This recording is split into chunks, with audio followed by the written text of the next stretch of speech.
Mkuu wa wilaya ya Dodoma Alhaji Jabiri Shekimweri ameitaka idara ya maji mkoa wa Dodoma DUWASA kuhakikisha inapunguza upotevu wa maji. Shekimweri ameyasema hayo Februari 26 mwaka 2026 wakati wa kikao cha kamati ya ushauri wa maendeleo ya wilaya kilichohusisha viongozi wa idara, watendaji wa kata, viongozi wa vyama vya siasa, wajumbe wa kamati ya usalama na wadau wengine wa maendeleo.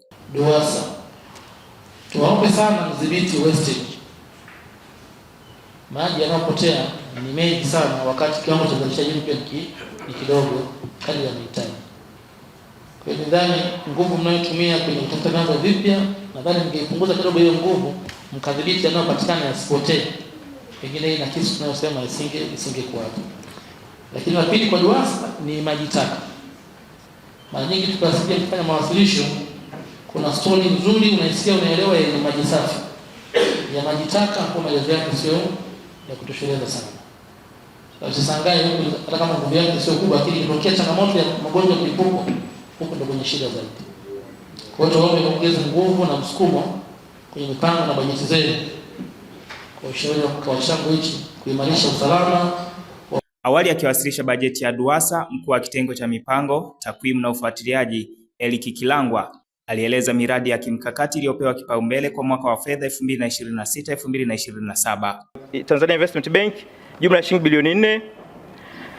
Lakini pia fedha kutoka Wizara ya Maji zitakwenda kutekeleza mradi wa maji Zuzu na Nala jumla ya shilingi bilioni 7 na milioni 500.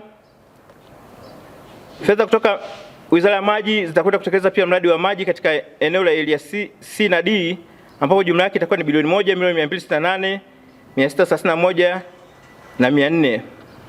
Lakini tuna fedha kwa ajili ya kutekeleza mradi wa maji taka Ikulu jumla ya shilingi milioni 226 144 na 300. Tuna fedha kwa ajili ya kutekeleza mradi wa maji Miganga na Nkuungu jumla ya shilingi bilioni 1 milioni 200. Tuna fedha kwa ajili ya mradi wa maji UDOM jumla ya shilingi bilioni 1 na milioni 13,027,444 na senti 81.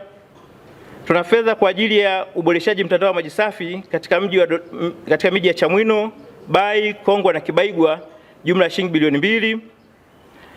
Tuna fedha kutoka Wizara ya Maji kwa ajili ya maji safi na maji taka katika mji wa serikali ambao ni jumla ya shilingi bilioni 40. Lakini pia tuna mradi wa wafadhili unaita UWCI jumla ya shilingi milioni 512. Huu ni kwa ajili ya mradi katika maeneo mbalimbali ya Dodoma. Mimi ni Yohana Mashauri na hii ni Open Online Media.